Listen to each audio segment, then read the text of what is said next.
Hey y'all, hey everyone. Welcome back to the Mindful Moments podcast. I'm Tracy, it's me, it's your girl. I'm your host and fellow traveler on this journey of self-exploration and discovery. Let's get on into it. So today I'm super excited for this one. We're going to be talking about how you can take control of your energy and mood and how these changes can show up in your daily life. So today we're going to be diving into the idea of as above, so below, as within, so without. And this idea or concept is also known as the Law of Correspondence. So let's just jump right on in, okay? So the Law of Correspondence, it comes from Hermetic philosophy, and it explores the connections between different levels of what we perceive our reality to be. Now, listen, if you're sitting there and you're listening to this and you're thinking that I'm going to go down the rabbit hole of spiritual and philosophical mumbo jumbo, that's not what we're doing today, perhaps another time, but today I want to talk about how this principle, it isn't just that spiritual or philosophical mumbo jumbo. It's more than that. It has some real practical applications that I know will be helpful in your life because it's been extremely helpful in mine. And the Law of Correspondence suggests that our internal state of being is mirrored in the world around us. If we can find peace, clarity, and well-being within, our external world will reflect these qualities back to us. Think of it like this, okay? When you're calm and centered, you see the world more clearly, and in turn you respond positively. But when you're stressed or upset, everything seems more challenging. Have you all ever noticed that? Well, this alignment between our inner state and outer experiences is what the Law of Correspondence is all about.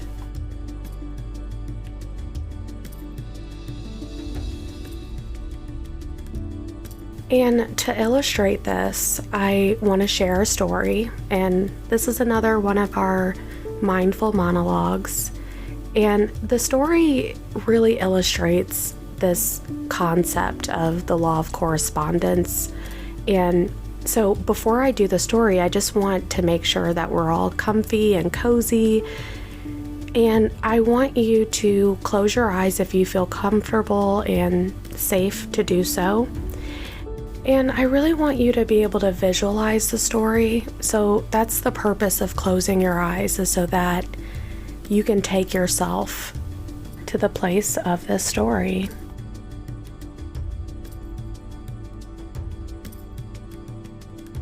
All right, so now that we're all settled, let me take you into Maya's world.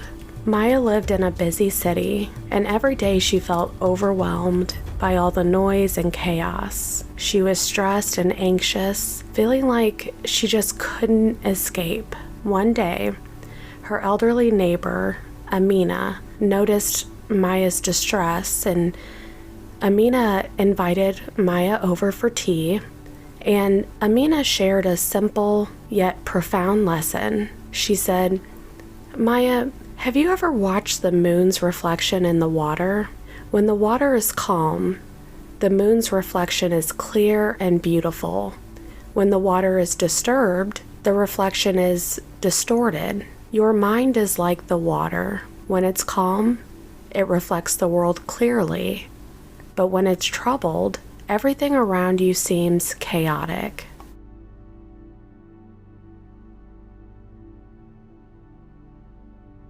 Amina taught Maya that by calming her mind, she could see and experience the world more clearly and peacefully. She shared simple practices like deep breathing and stretching and listening to soothing music. Maya started each day with these practices, and slowly, she noticed a change. The city didn't become any less noisy, but she felt more at peace within herself. Her interactions with others became more uplifting, and she felt more in control of her life.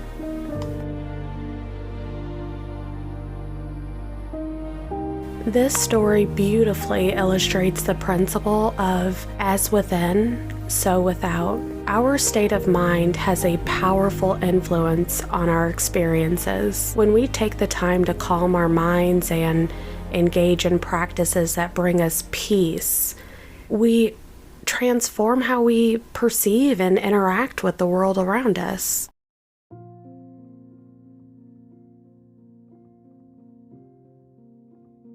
So, of course, this always brings me back to the same question of how can we bring this into our own lives? So, next I want us to talk about a few practical steps that can help. It can help us develop these skills. For starters, you can start your day with activities that lift your spirits. One of my personal favorites is I love to listen to music that makes me feel good. So you can listen to your favorite music, or you can do some deep breathing. And I really like to combine all of these together. I like to listen to my favorite tunes and do some deep breathing and also stretch.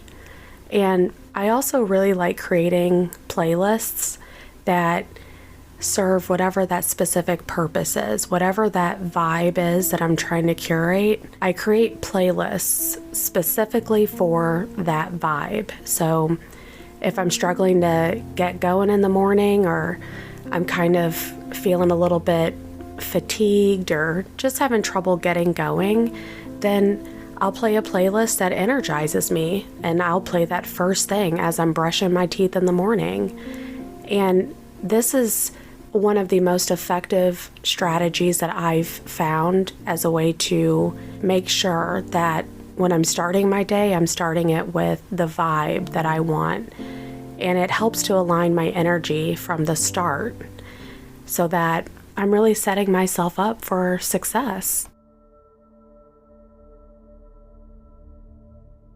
And I've noticed that on these days where I'm waking up a little bit groggy and foggy, I've noticed that there's a tendency to harp on those feelings and really just to sit in those feelings.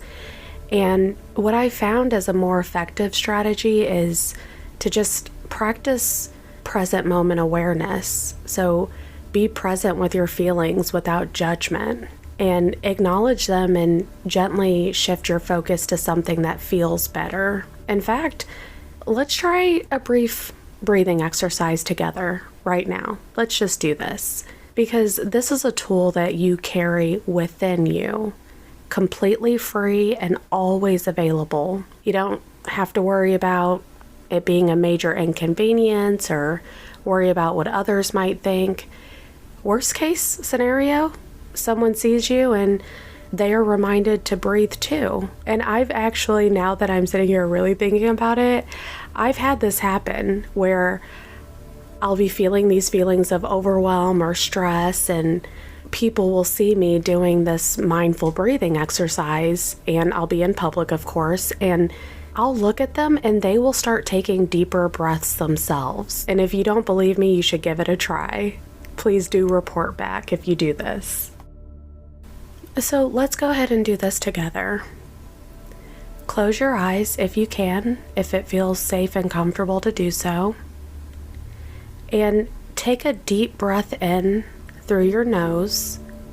Make sure that you're filling your lungs completely. And you'll want to try to take that deep breath from your diaphragm, so from your belly. So go ahead and inhale, breathe deeply through your nose. Hold it for a moment, and then slowly exhale through your mouth. And do this a few more times. Inhale deeply, hold, and exhale slowly. And as you're doing this, feel the tension leave your body as soon as you breathe out. And another great way to shift your energy is through random acts of kindness. And I feel like we don't talk enough about how engaging with others, especially through acts of kindness, can really shift your vibe. It can really shift your mood, especially if you're finding that you're struggling to find your center or get grounded. Doing something kind for someone else can be incredibly grounding. And it's great because you're doing something for someone else and you're also going to be feeling better. And this doesn't have to be complicated or time consuming. In fact, it should not be complicated or time consuming. So if you're noticing that that's what's happening, then find something else. Find another act of kindness. And some simple acts of kindness that I've been able to think of is you could help someone unload their groceries. You can clean a family member's car.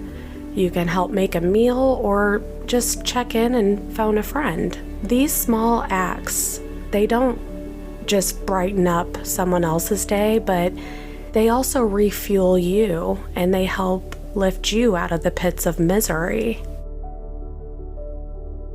And here's another idea. You can imagine outcomes that bring you joy and you can align your thoughts with your goals. So what I like to do is I like to take a few minutes each day to visualize my ideal day. And I also call it, setting my intentions.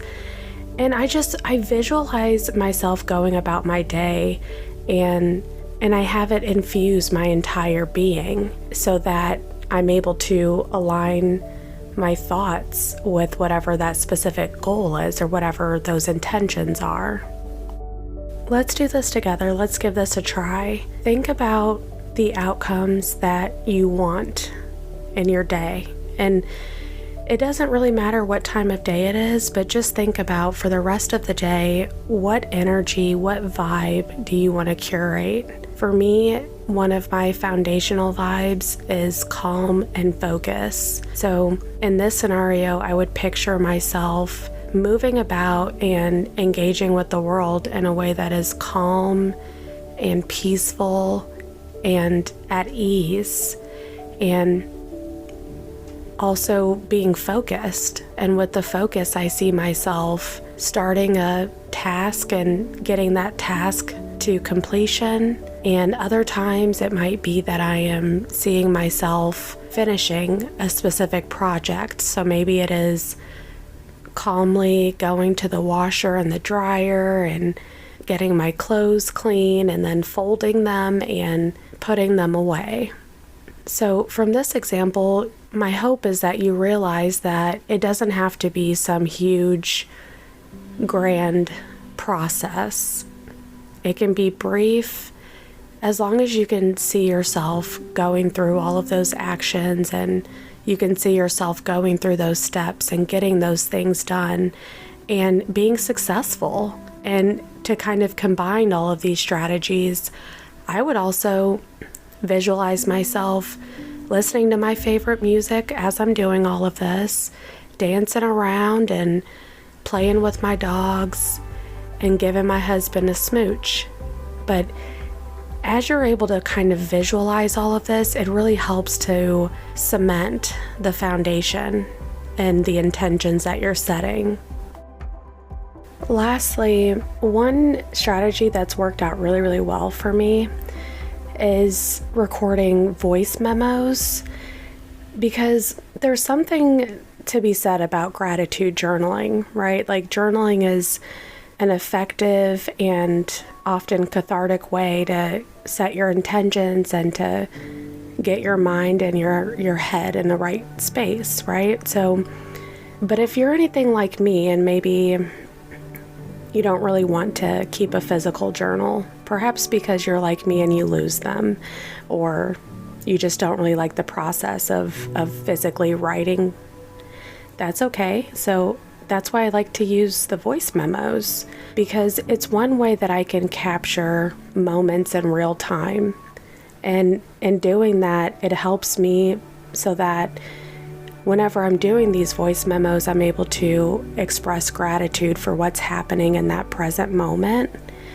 And then I can go back to those voice memos whenever I'm finding myself in those tougher times, those tougher moments. And what I've learned is that participating with the universe in this way can be more engaging and personal, and I often find myself doing these voice memos, and it really does help me stay consistent and connected to my own feelings of gratitude.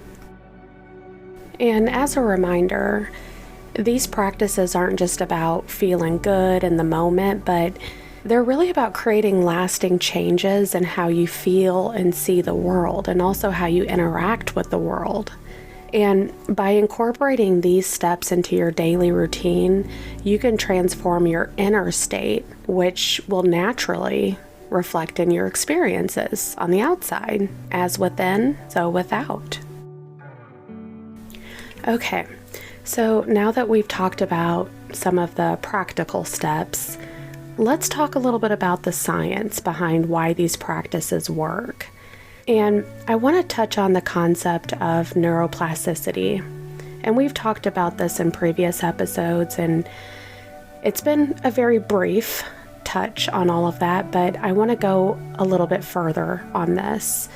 And as we've talked about, neuroplasticity, it's basically the brain's ability to rewire itself. And this entire field of study has completely fascinated me since I started learning about it, and I don't even remember exactly how I stumbled upon it, but it's changed so much in my life. And it put into perspective the fact that our thoughts and experiences can shape our brain structure and function. And actually, I remember I was watching a video that Dr. Tara Swart, she's a neuroscientist, and she talked extensively about how consistently telling ourselves encouraging messages can change our brain. If you inspire yourself, that can change your brain. If you uplift yourself, that can change your brain. But yeah, when I first learned about neuroplasticity, it was a real eye-opener for me. And I realized that by consciously choosing uplifting thoughts and affirming myself, I could actually rewire my brain, and I could do so and make it support a more resilient mindset. And all of this really, it ties back to the Hermetic principle of as above, so below, as within, so without. Our thoughts and beliefs create our reality, and by changing them, we can change our experiences. So, how can we harness this power of neuroplasticity in our daily lives? I'm so glad that you asked. One practical way to start is by using affirmations.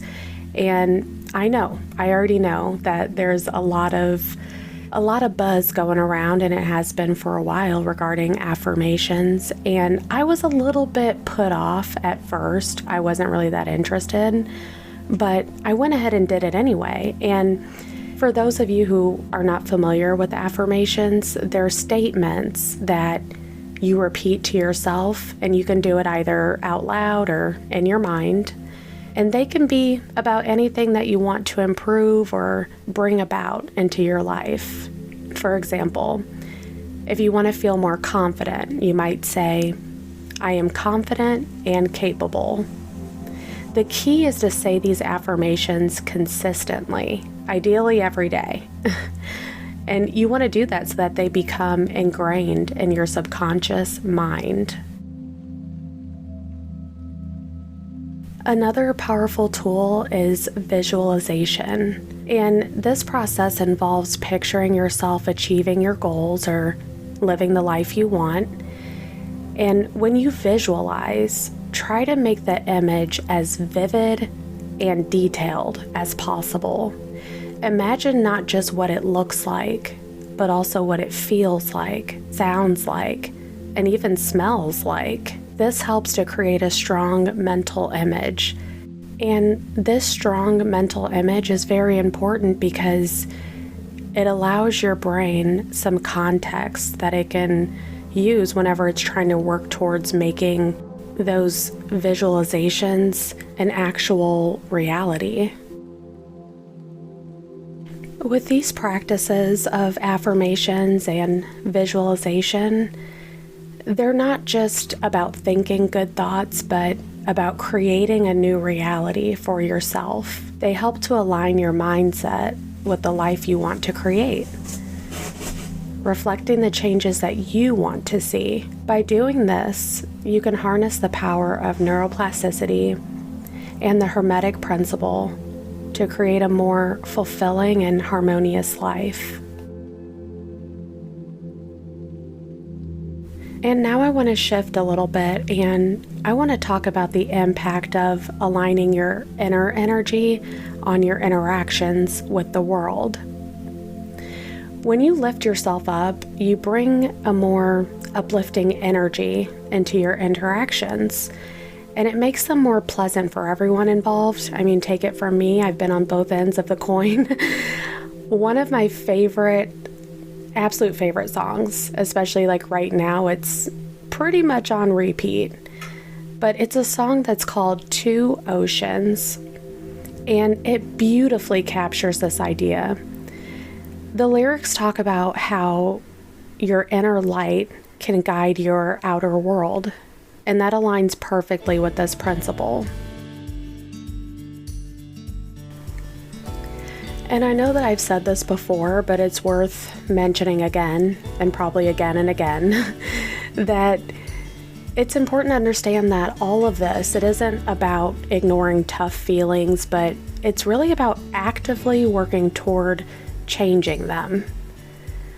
When you take care of your inner world, when you take care of yourself on the inside, your outer world reflects that same peace and sense of well-being. And I want to share a little bit about an experience that I had, and I'm sure that many of you can relate, but I was working on a major project. I mean, it was bigger than big, and everything seemed to be going wrong. I was frustrated and stressed, and my interactions with my team reflected that. I mean, it was palpable. They could feel it.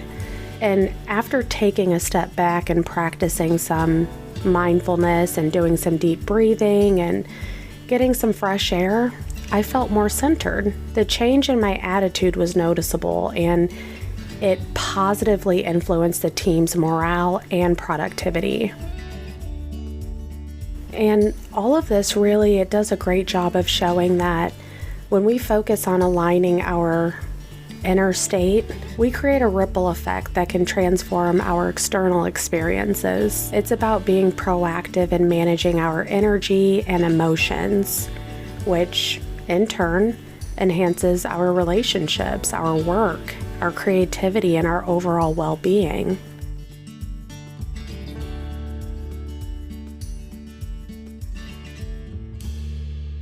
Thank you all for tuning in today. Remember, you have the power to take control of your energy and mood by doing simple things like playing your favorite music or listening to podcasts that inspire you or practicing mindfulness. You can create a ripple effect in your life and the lives of those around you. And y'all are going to start hearing me share one of my intentional taglines, tag phrase, slogan, whatever you want to call it. And the phrase is, be here, be you, be now. This simple phrase, it reminds us to stay present, be true to ourselves, and to live in the moment. I hope it resonates with you as much as it does with me. Until next time, take care, everyone.